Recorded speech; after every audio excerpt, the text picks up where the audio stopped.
denominar el tratamiento de endodoncia. Entonces, los tratamientos de endodoncia muchas veces van a estar sujetos a una desorganización, ¿cierto? A reducir la carga bacteriana dentro del conducto. Y a nosotros, al reducir esta carga bacteriana dentro del conducto, pues vamos a garantizar el éxito de nuestro tratamiento. Entonces, cuando hablamos de medicación intraconducto, ¿cierto? Miren, hay muchas publicaciones al respecto, pero básicamente el dilema es si los tratamientos de endodoncia se terminan en una sola sesión o si los tratamientos de endodoncia se terminan en más de una sesión, que puede ser 2 sesiones, 3 sesiones, etcétera. Entonces, cuando se estudia, ¿no? O cuando se comparan los casos de tratamientos en una sola sesión, ¿cierto? Las diferencias no son tan diferentes. O sea, ¿qué quiere decir? Que hoy en día tú puedes trabajar las endodoncias en una sesión o 2 sesiones dando un medicamento dentro del diente y los resultados clínicos son similares. Y eso debemos aprenderlo. ¿Por qué? Porque tú tienes una pieza quitada, por ejemplo.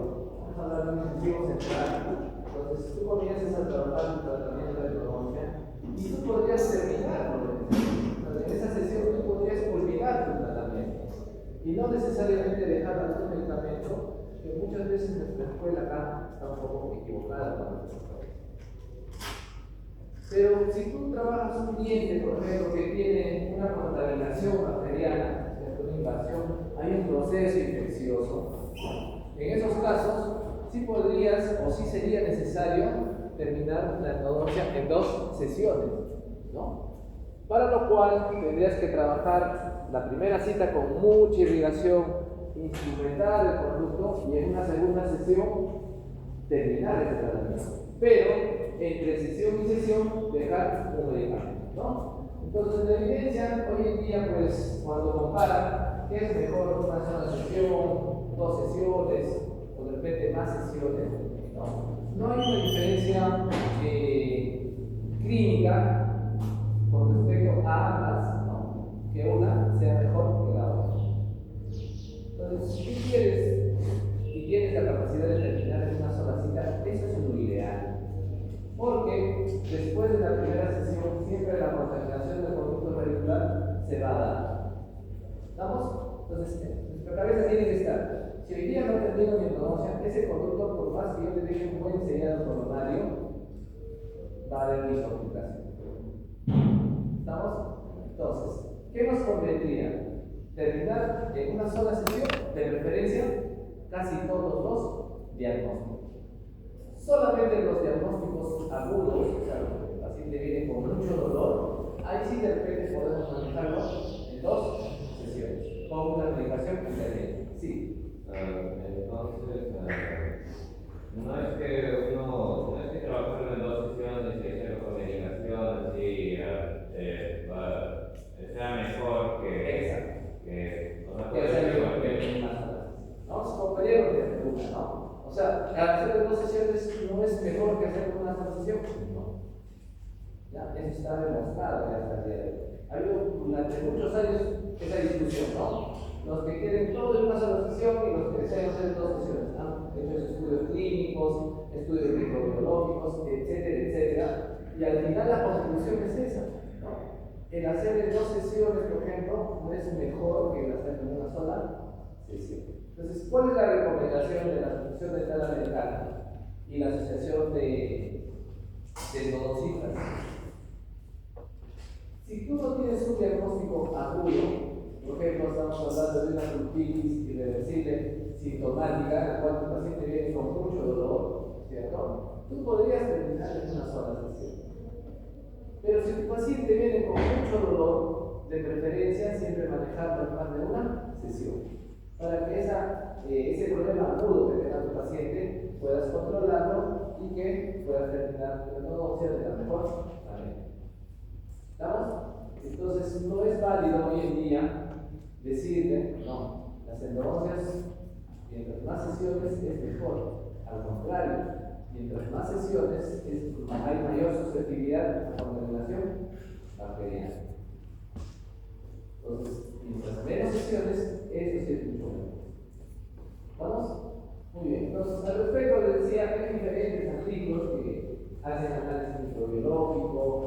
histológico, con sistemas rotadores, irrigación, etcétera, etcétera. Pero la conclusión siempre es, ¿no? Si tú vas a trabajar en más de una sesión, ¿cierto? Y ya tú sabes que va a haber una microfiltración, entonces te conviene dejar algo dentro del conducto para que actúe de bloqueo y no invada las arterias. Tiene que ser eso. ¿Vamos? Muy bien. Entonces, ¿qué es la medicación intraconductal? ¿No? Según el doctor Machado, la medicación intraconductal se caracteriza por la colocación de un fármaco en el interior del sistema de conductos radiculales entre las sesiones necesarias para la conclusión del tratamiento endodontal. Y ha demostrado el doctor Chiquera, que es un monstruo en microbiología, un monstruo, digo no porque sea feo, sino porque él estudia bastante microbiología de la endodoncia, y el doctor Sandwich también, ¿no? Que hay un 3% remanente de microorganismos, dice, ¿no? En los conductos, los cuales puede potencialmente proliferar. O sea, tengamos la idea de que por más que utilicen mucha irrigación, ¿cierto? Irrigando constantemente, ¿no? Siempre va a haber restos de repente de pulpa, siempre, pero más que restos de pulpa, siempre va a haber un remanente de bacterias. ¿Sí? Entonces, en conductos contaminados, ¿qué nos convendría? Trabajarlo de repente en una sesión más, porque con la medicación intraconducto podría mejorar, ¿cierto? ¿Cuáles serán los objetivos de la medicación? Bien, eliminar bacterias, neutralizar los residuos tóxicos de ellas, reducir la inflamación, constituye una barrera mecánica para el ingreso de las bacterias y previene y controla el dolor postoperatorio. Entonces, los objetivos de dejar una medicación, ¿cierto?, me van a ayudar a mejorar el estado, ¿no?, del diente que estoy trabajando para poder determinar con éxito el tratamiento. ¿Cuándo debo medicar? O sea, ¿en qué momentos debo utilizar la medicación? Bien, cuando yo sospecho de una anatomía compleja o múltiples zonas en las cuales el instrumento no va a llegar. Esta es una primera molar superior. El próximo ciclo lo van a ver. Las primeras molares superiores hoy en día tienen una anatomía diversa, pero no es que haya cambiado, no es que haya evolucionado, sino que los métodos de estudio de hace muchísimos años atrás no eran los mismos de ahora. Ahora usamos microtomografía para estudiar anatomía, ¿no? Y se ha descubierto, miren, que puede haber un conducto palatino, una raíz palatina, un conducto histrovestibular, y en el conducto, en la raíz mesial, puede tener un conducto mesovestibular, un conducto llamado MB2, mesovestibular 2, y un conducto medio mesovestibular. Entonces, miren, es una anatomía compleja, ¿cierto? Y todos podemos trabajar e instrumentar y dejar el diente de alguna manera ya listo para la operación. Es muy complicado, es más, hasta para los especialistas ubicar medio vestibular es muy complicado. Entonces, ¿qué me ayudará acá? ¿Qué me ayudará a mejorar eso? La irrigación, obviamente, pero posteriormente dejar algún tipo de medicación, ¿no es cierto? Porque si yo tengo bacterias justo en este conducto, ¿cierto? Vamos a imaginar que el conducto esté contaminado con bacterias, ¿no? Cuando yo deje algún tipo de medicación, esta medicación va a actuar como una barrera, va a actuar como un producto que va a neutralizar a las bacterias, ¿no? Entonces, las anatomías de los dientes son complejas. Este es un incisivo, lo vertical no tiene nada, sino tiene un conducto lateral del frente o secundario, como se observa aquí, ¿cierto? Miren, el conducto secundario. Entonces, la medicación en estos casos es muy importante. ¿Cuándo vamos a medicar? ¿No? Cuando tenemos una periodontitis con reducción del lápiz, ¿cierto? Miren este incisivo, ¿no? Acá hay una lesión de gran tamaño. ¿Y qué es lo que ha hecho? Ha hecho una retorsión del ápice, ¿no? El ápice es llamado ápice abierto. Entonces, en estos casos, usted hay que dejar algún tipo de medicación que favorezca la reparación, para que posteriormente pueda terminar mi tratamiento, ¿no? Y este es un tratamiento más complejo, puesto que acá, ¿no? Imagínense, siempre dijimos que la puerta es incorporable. como que si la puerta estuviera abierta, grande, destruida, reabsorbida. Entonces, trabajar cuando tú dejas la usateria, la usación, o dejas algún material, todo se va a ir la chincha, ¿no es cierto? Entonces, ahí que tenemos que colocar una base, ¿no? En estos casos, por ejemplo, colocamos un cajón magical, un dios cerámico, ¿no? Es un procedimiento más complejo, pero que al final yo necesito colocar algún tipo de barrera para que todo el material no se extravase fuera de coral. En casos de sobreinstrumentación, ¿cierto?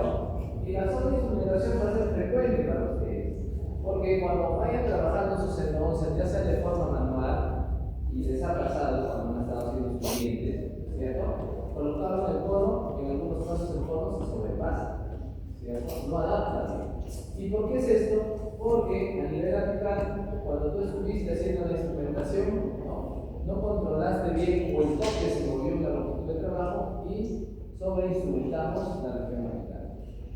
Y cuando usamos rotatorios, peor aún, ya se han dado cuenta que el rotatorio cuando están trabajando es como que si hubiera un muñequito dentro de un hombrecito y te da un jalón, ¿no es cierto? Y se te da todo, ¿cierto? Entonces, aquí imagínate que el rotatorio se sobrepasa y el foráneo lo va a ampliar. Entonces, cuando tú sospechas que has ampliado el foráneo, de la medicación, asegúrate para que en la siguiente sesión puedas adaptar un cono y hacer un operación.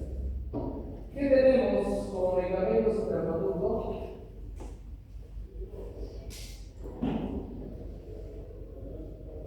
Y esto lo olvidamos, ¿no? Cuando tu irrigante también se extravasa, ¿cierto? La extravasación de irrigante, en este caso de coprolito, es lo peor que nos puede pasar. Si en algún momento nos sucede, trae consecuencias muy funestas, trágicas para el paciente y para nosotros también. Porque recuerden, ¿cuál es la característica? ¿Cuál es la característica del hipoclorito? ¿Por qué lavamos con hipoclorito? ¿Cuál es la característica? No. O sea, ¿por qué usamos hipoclorito para irrigar? O sea, ¿por qué les pido en cada sesión, oye, vamos a lavar con harto hipoclorito? ¿Por qué?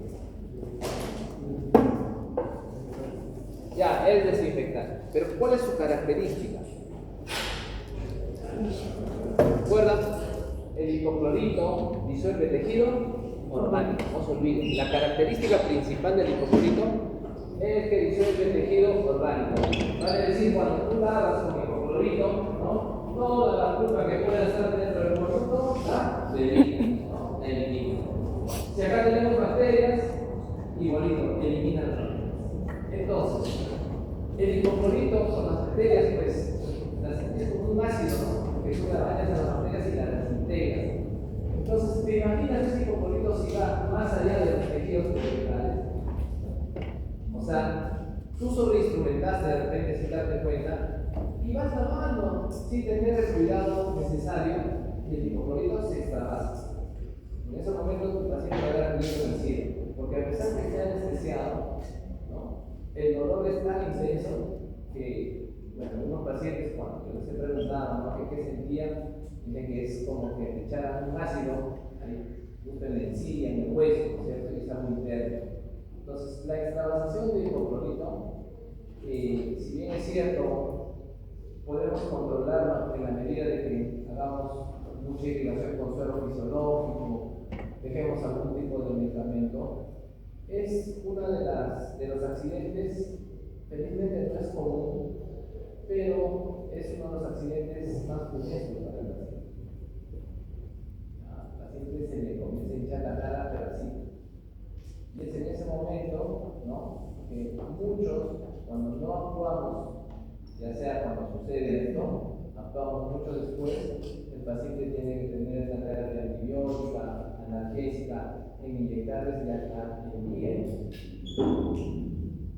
Entonces, ¿el hipoclorito ayuda mucho? Sí, pero hay que tener mucho cuidado con el paciente. Acá en nuestro diente todos saben que así con ganas están puestos, ¿no? Pero el paciente no tiene que pasar, ¿no? Y si nos pasa, vamos a ver qué podemos hacer para poder mejorar. Hay que actuar en el instante. Cuando llevemos graviladora 2, vamos a tocar un tema justamente de extravasación del cocodrilo. Es todo un protocolo que no es muy complicado. Ustedes no pueden hacer, lo pueden hacer. Solamente tienen que tener los elementos necesarios. ¿Y cuáles son los elementos necesarios? De lo fisiológico, un medicamento intraconducto con hidróxido de calcio y suficiente. Y ya habría que darle una medicación, ¿no? ¿Cuáles son las sustancias más utilizadas? Sí. Pero diría que, como tenía los gobiernos también que ponemos dedicación para evitar legalmente las bacterias, ¿no? Pero es que en una de las razones de por qué lo usamos de por ejemplo, ahí dijo que era para, o sea, eso también cubre el gran espacio que se ve ahí en el reglamento. Sí, cuando tú haces una buena desinfección del conducto radicular, o sea, tengan la idea, cuando hay una lesión periapical, ya sea de gran tamaño, tú le haces la endodoncia y no existe infección extraradicular, o sea, fuera del ápice, esa lesión repara. Sí, pero muchas veces no repara, porque todos tenemos la idea equívoca de que esa lesión tiene bacterias y en realidad no es así. Las bacterias se encuentran siempre en ese conducto radicular. Lo que está fuera, en esa imagen gigantesca, si quieren llamarla así, lo que van a encontrar es restos de bacterias, exudado. Imagínense, es como que el hueso, ¿cierto? Imagínate que el tejido duro del hueso se prepara para una infección que puede avanzar rápidamente. Entonces, ¿qué hace el hueso? ¿No? Es como si tuviera una bolsa, un globo, y todos los desechos de las bacterias van ingresando. Y ese globo se va hinchando, va destruyendo internamente, pero es totalmente asintomático. Tú te vas a dar cuenta de repente, vas a ver una lesión de gran tamaño y a tu paciente nunca le duele. Solamente tuvo una lesión valiosa y se da cuenta cuando ya la cara se echa un poco de repente, tomas una RPP y vas a ver una lesión de gran tamaño. Pero no es que en esa lesión estén las bacterias, no están las bacterias, sino que están los productos de desecho de las bacterias que están en el conducto radicular. Por eso es que cuando tú haces la endodoncia y haces una buena irrigación y sellas el conducto radicular, muchas veces estas lesiones comienzan a revertir. ¿Estamos? Muy bien. Entonces tenemos allogenol, paramuclorofenol, algunos aldehídos como el glutaraldehído, algunas combinaciones como el cloromufesol, compuestos halogenados, el famoso clorito, antibióticos, la pasta antibiótica, ¿no? Y otros como la clorpromazol, el hidróxido de calcio, la clorhexidina. Mucho tiempo se han utilizado y hasta el día de hoy se siguen utilizando diferentes compuestos, mezclas, ¿no? Pensando de que la medicación nos va solucionando problemas, pero en realidad ya estamos viendo que no es tanto así. La medicación ayuda, pero no es determinante para el éxito de la vida. Entonces, el eugenol se ha venido utilizando durante mucho tiempo. Las características del eugenol es su efectividad sedativa, ¿no? Entonces, tú, por ejemplo, el eugenol vas a trabajar una biofulectomía, ¿cierto? Es una pieza vital, haces la exéresis, ya instrumentaste, pero tenga la idea, en una pieza vital es como que si a mí me arrancas el brazo, desde el tejido nervioso me arrancas el brazo, ¿y qué va a pasar con el tejido nervioso? O con el banco, o con el paquete vascular. ¿Tú crees que cuando haces la exéresis, tú le haces un corte fino para crear un muñón? Imposible, ¿no es cierto? ¿Qué es lo que hacemos? Cuando hacemos la exéresis o la eliminación, básicamente lo que hacemos es arrancar el tejido nervioso. Entonces, en aplicarlo fuera de la anestesia, ¿qué va a quedar? Va a quedar un paquete vascular nervioso desgarrado. Y eso puede producir dolor al paciente. Entonces, cuando tú dejas una bolita de eugenol en la entrada del conducto, en casos de biofulectomías, una columna bien exprimida, los vapores del eugenol hacen de que esta situación que está a nivel apical desgarrada, como se llama así, ¿no? Hace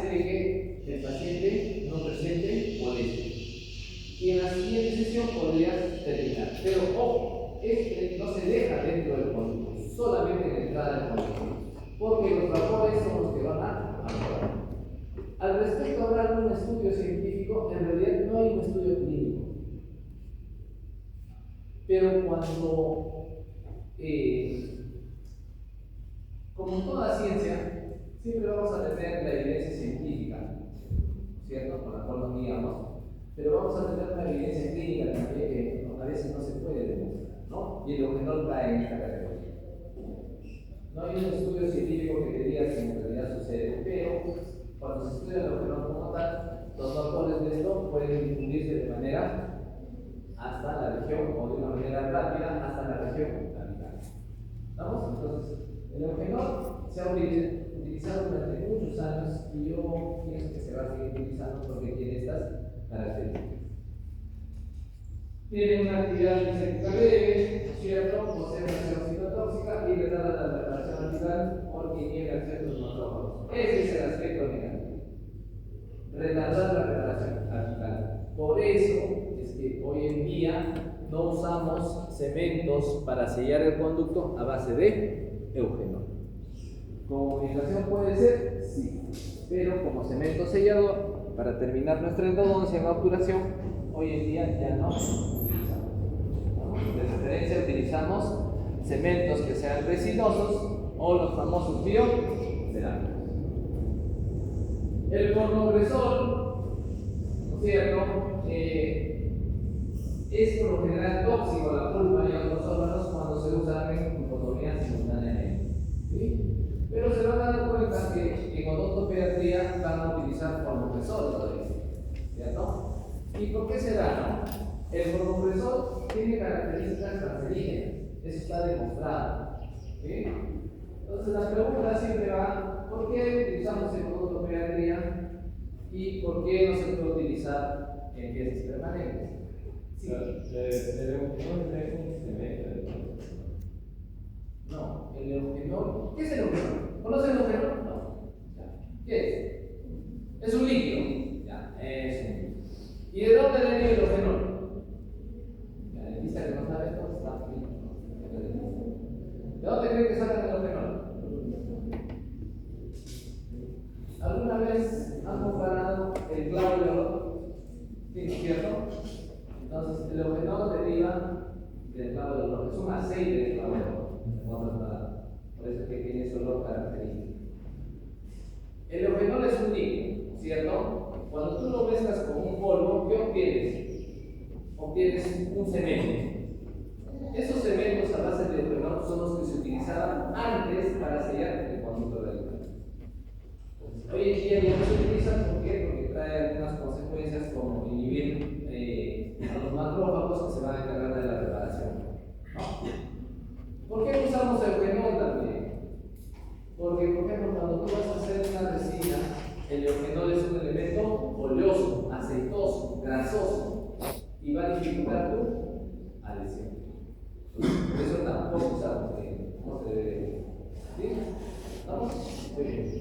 El cornogresol les decía, ¿no?, que es un momificante que lo vamos a usar en odontopediatría.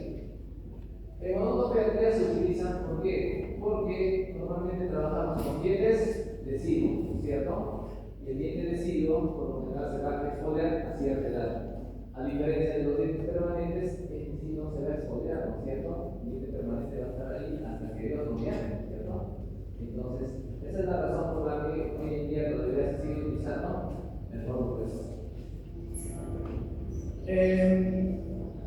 Está indicado en biocompletomías, la fijación de tejidos con lóbulo interno, ¿no? Y el doctor Norman establece que es un irritante visual altamente tóxico y, como les decía, cancerígeno, ¿no? Entonces, razón por la cual pues, no hay motivo para poder utilizar, pero se utilizaba hace algunos años, muchos años atrás en realidad, con de alguna manera entre comillas excelentes propiedades. Y llegamos a este, ¿no? El paramonoclorofenol alcanforado.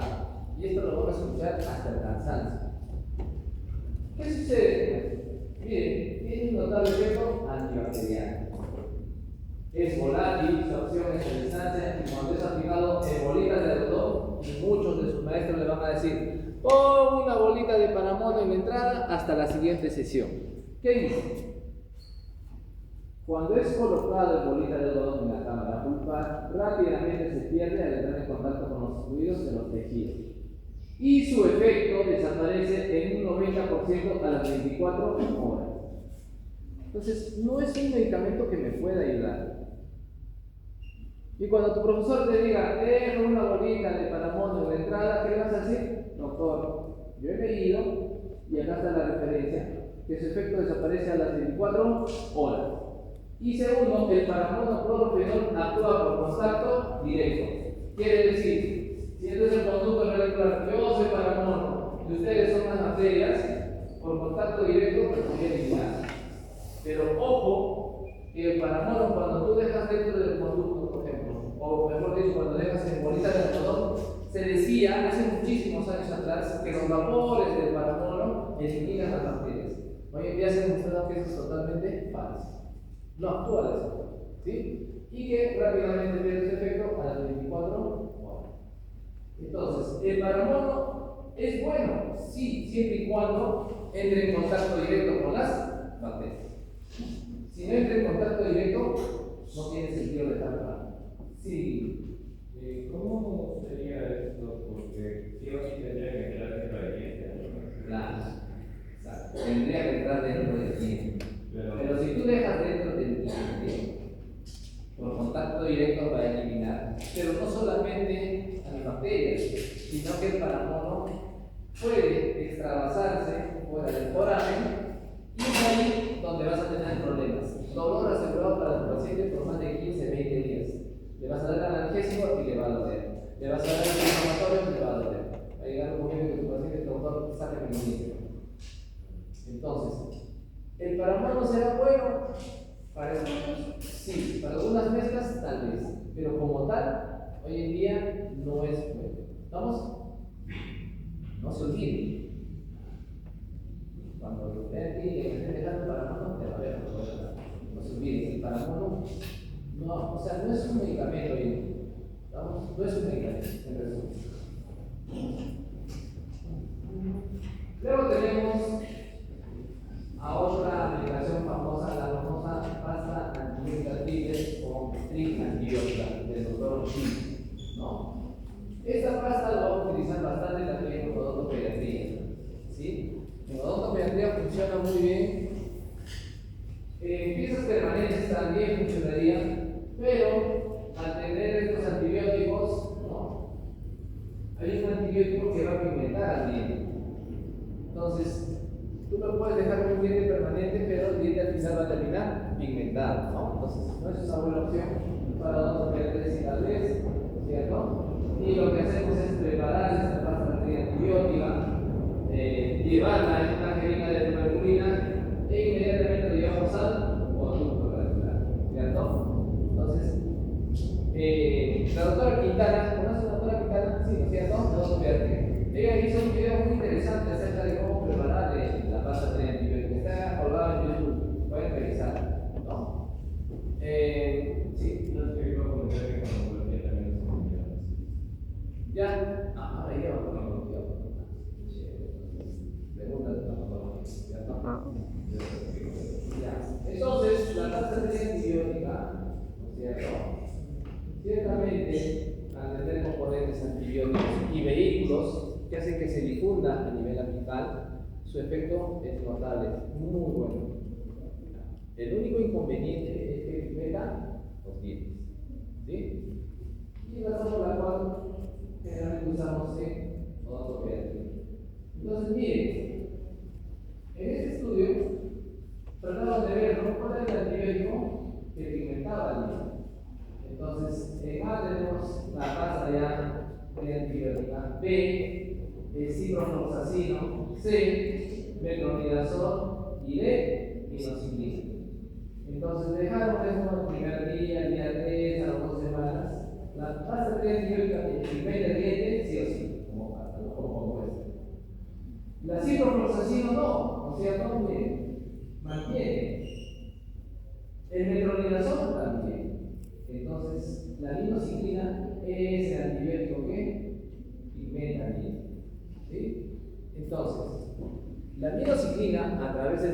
tiempo se ha ido cambiando, ¿no? Y diferentes estudios han cambiado esta minociclina, por otro tipo de antibióticos, ¿no? Pero no se ha demostrado la efectividad todavía. O sea, lo cambian el antibiótico para que no pigmente, pero no es efectivo todavía esta patología de antibióticos, ¿no? Nosotros por la cual hay muchos estudios al respecto y podría ser un tema de tesis también, ¿cierto? A mí me interesan los antibióticos, de repente hay la farmacología, ¿no? Yo podría hacer una pasta experimental, ¿cierto? Podría mezclar ciprofloxacino, metronidazol y no sé, pues la amoxicilina, ¿no? O amoxicilina más ácido flavulónico, clindamicina, no lo sé, ¿no? Y comienzo a ver, ¿cierto? ¿Y qué tal que con la clindamicina se mantiene el diente el mismo, o sea, no cambia? Sería bien, ¿no es cierto? Podría ser una alternativa, entonces puede ser un motivo de estudio o un proyecto de tesis a la ¿no? Muy bien, entonces, de todos los medicamentos que existen, ya han visto algunas propiedades características generales. El que más se utiliza es el famoso hidróxido de calcio, ¿cierto? El hidróxido de calcio es la estrella de los medicamentos intraconducto hoy en día, ¿no? Y el hidróxido de calcio se ha estudiado desde el año 1920 como una solución irrigadora en el tratamiento de las torsiones internas, como un cemento sellador, para reparar perforaciones, recubrimientos pulpares, entre otros, ¿no? El hidróxido de calcio es el medicamento más utilizado a través del tiempo y que hoy en día, pues, en los tratamientos de endodoncia se sigue utilizando, ya que la performance de este medicamento es uno de los mejores, ¿no? Hace 3 o 4 años atrás, cuando tú haces una revisión, ¿no?, acerca de todo lo que se ha publicado con respecto a este medicamento, miren, había 2.882 artículos al respecto. El hidróxido de calcio se ha estudiado hasta el cansancio. Hay mucha información al respecto, pero así se cierta hasta el día de hoy, no se sabe cuál es el mecanismo exacto de acción. Y se seguirá estudiando y estudiando, porque en realidad no se sabe cómo es que actúa el hidróxido de calcio. Entonces, ¿se acuerdan cuando les dije hay una evidencia clínica, ¿cierto? Y hay una evidencia científica? Cuando tú dejas hidróxido de calcio, por ejemplo, en un tracto sinuoso, ¿cuál es el diagnóstico para un tracto sinuoso? Absceso apical crónico, ¿cierto? Entonces, cuando tú dejas hidróxido de calcio en un absceso apical crónico, ese tracto sinuoso comienza a reparar sin necesidad que hayas terminado el diagnóstico. Y se trató de estudiar cuál es el mecanismo, ¿no? Lo que sí se sabe hasta el día de hoy es que el hidróxido de calcio siempre actúa por disociación iónica. ¿Qué quiere decir? Se divide en iones calcio e iones hidroxilo. Entonces, al hacer una disociación iónica, en teoría, los radicales OH se unen a la pared celular de las bacterias y hace que la bacteria ya no cumpla su función de metabolismo y simplemente muera, ¿cierto? Eso es lo que hasta el día de hoy más o menos se va estudiando con respecto al hidróxido de calcio. Y tiene otros mecanismos más complejos que, como les mencionaba, hasta el día de hoy, para la redundancia, no sabemos exactamente cómo es que actúa. Pero de que es bueno, ¿cierto? Hay diferentes vehículos acuosos, viscosos, aceitosos para poder preparar el hidróxido de calcio. Entonces, tienes un polvo, ¿cierto? Tú le agregas cualquiera de estos vehículos, preparas una especie de masa y esto lo puedes llevar a conducto. Ahora, el mejor vehículo es la glicerina, el propilenglicol, son los vehículos viscosos. El mejor vehículo es el propilenglicol, porque en teoría este vehículo hace que el hidróxido de calcio se disocie y puede mantenerse a través del tiempo. O sea, si tú dejas hidróxido de calcio, puede estar 1 mes, puede estar 2 meses, 3 meses, 4 meses, 5 meses, 6 meses, siempre y cuando utilices uno de estos vehículos viscosos. Pero si vas a utilizar un vehículo acuoso, ¿no?, el hidróxido de calcio máximo puede estar 15 días, porque después no tiene ningún efecto. Y los vehículos aceitosos, ¿cierto? También son igual que los viscosos, más o menos tienen esa performance, pero de muy difícil preparación. Entonces, hace muchos años atrás, cuando nosotros éramos estudiantes, mi profesor nos decía, ya, deja hidróxido de calcio. Tenías que mezclar polvo con suero fisiológico, o polvo con anestesia, ¿cierto? Preparábamos la masa y llevábamos al fondo. Era perder toda una mañana solamente para hacer eso. Entonces, hoy en día ya esto casi es limitado el uso. Y lo que vamos a tener ya son los preparados acuosos que vienen en jeringas. Listo para dejar de conducto. Ya no tenemos que estar mezclando, llevando, etc. ¿No? Entonces hoy en día tenemos hidróxido de calcio ya preparado. Y lo que básicamente hacemos es esto, ¿no? En la que miren, ahí está, es una moral. Entonces, introducimos con agua dentro del conducto y comenzamos a aplicar. Una vez que lo hemos aplicado, ¿cierto? Si es una moral, para meso vestibular, meso lingual, distal, aplicamos a todo el dientecito, ¿no? Y le dejamos su pasta provisional o cemento provisional en la corona. ¿Sí? Entonces, ¿en qué momentos, por ejemplo, debo utilizar el hidróxido de calcio? ¿O en qué momentos utilizo medicación? Por ejemplo, casos de tratamiento, ¿no? Es una radiografía digitalizada. Miren, desconfiguramos todo, ¿cierto? Dejamos, esta es una lista media angulada. ¿Se acuerdan de la distorsión radiográfica, la técnica de Clark, cuando de premolares, ¿cierto? Media angulada, vista angulada. ¿Sí se acuerdan, no? Algo parecido se toma en la molar inferior, ¿no? Retiramos parte de la percha, permeabilizamos los conductos, ¿no es cierto? La famosa tendencia angular. Y después de instrumental dejamos hidróxido de calcio. El hidróxido va hasta todas las zonas de la lesión, ¿no? Posteriormente, retiras todo el hidróxido de calcio del conducto, que si es en solución acuosa es muy fácil, y terminas de hacer la operación, ¿no? Lo mismo, y aquí es algo que me sucedió hace años, recuerdo.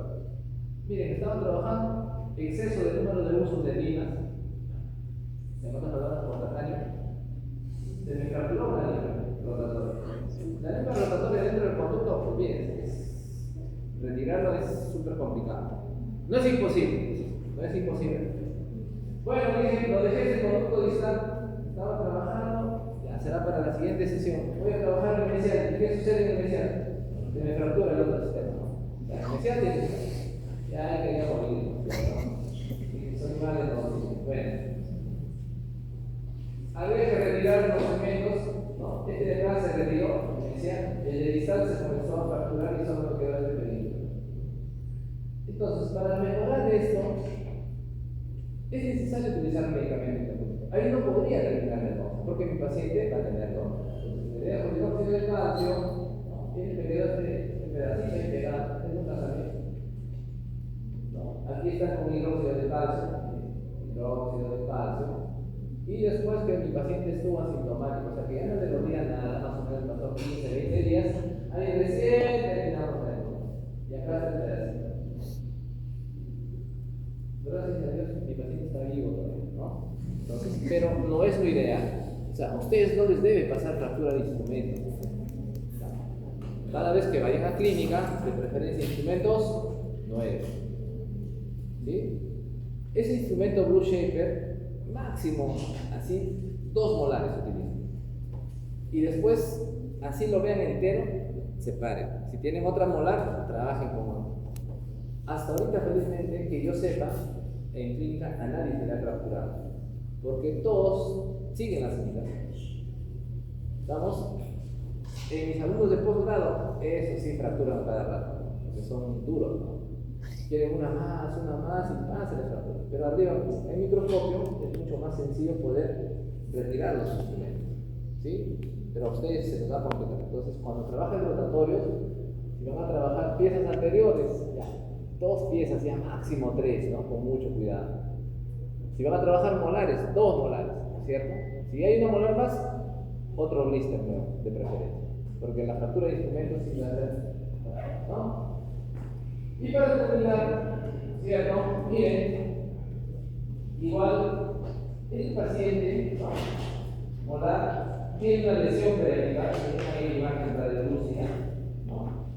Entonces, ¿se acuerdan cuando hablamos de la apertura cameral, ¿cierto?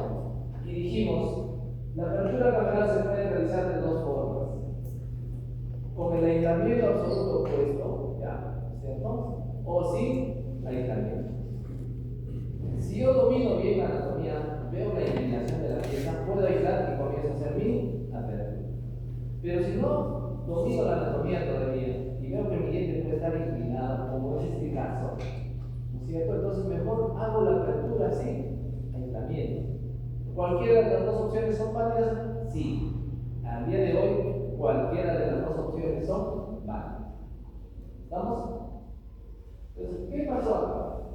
Un compañero comenzó a hacer la apertura, pero este diente estaba inclinado y él hizo el aislamiento.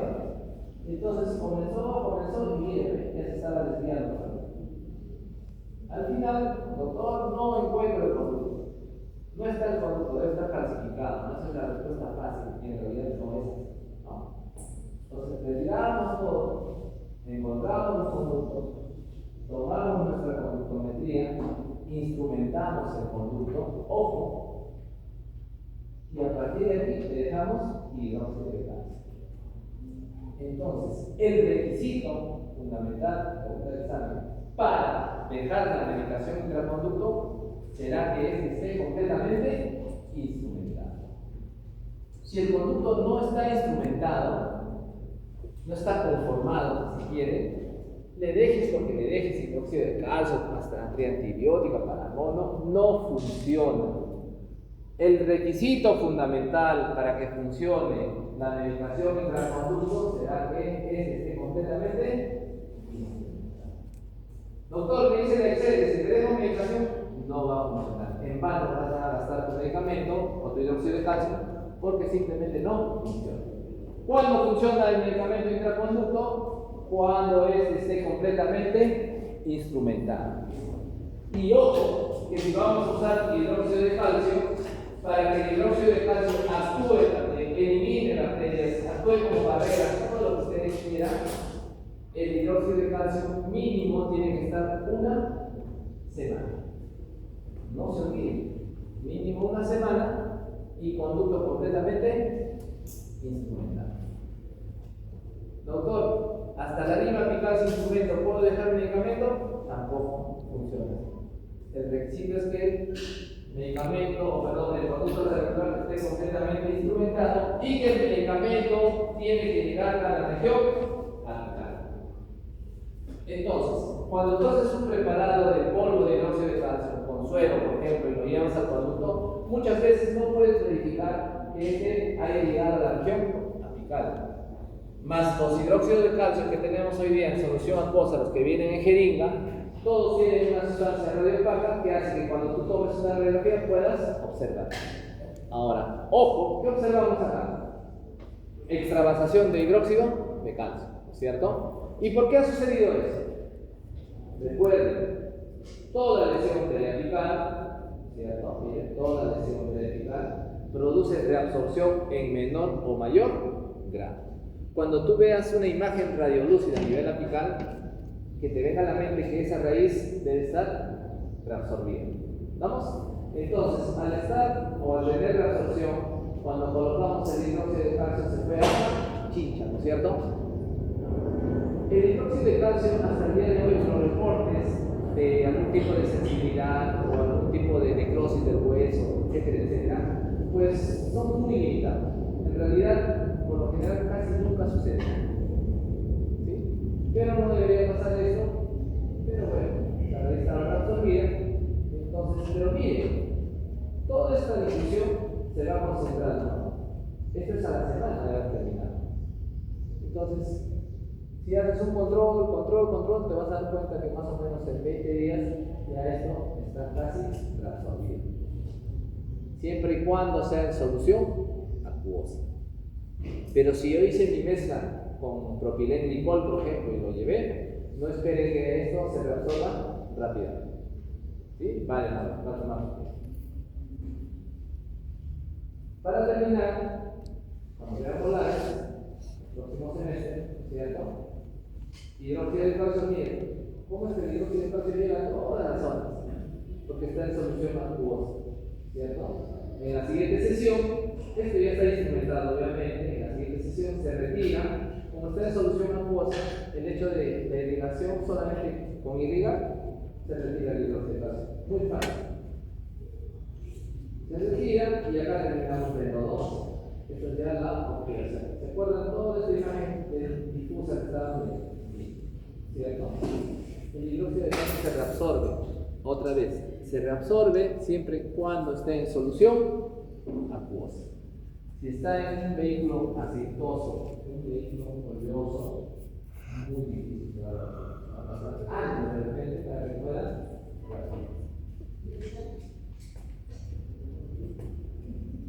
Aquí tenemos una lesión vertical, ¿no es cierto? Establecemos nuestra longitud de trabajo, instrumentamos. Una vez que está instrumentado, recién dejamos el medicamento. ¿Sí? Si no está instrumentado, es en vano que vamos a dejar el medicamento. Para que posteriormente ponemos nuestra cronometría y terminemos la operación. ¿No? Entonces, ¿la medicación funciona? Sí. De todo lo que se ve hoy en día, ¿cuál es el mejor medicamento? Entre comillas, el hidróxido de calcio. ¿No? ¿Hay algún medicamento mejor que el hidróxido de calcio? Hay algunas combinaciones, pero que en realidad a través del tiempo no se ha demostrado su efectividad. ¿Listo? ¿Alguna pregunta, jóvenes? Aparte de los requisitos médicos que tienen que estar correctamente informados con votos y debe estar mínimo una semana, dijo aquí que tiene que llegar al. O sea, vayamos con 3 requisitos. Estamos en resumen. Número 1, producto completamente instrumentado. Número 2, el medicamento tiene que llegar a la región apical. ¿Sí? O sea, hasta el vértice apical, ¿cierto? Hasta el foramen. Y número 3, mínimo una semana. No se olviden. ¿Vamos? Pero no olvidar. No, se puede pasar hasta Chincha, dijimos, ¿cierto? Porque a veces el foramen puede estar reabsorbido. No es lo ideal, pero después sucede, ¿no? Y que se va a reabsorber de forma rápida. ¿Vamos? O sea, el vértice del ápice, bueno, o sea, Está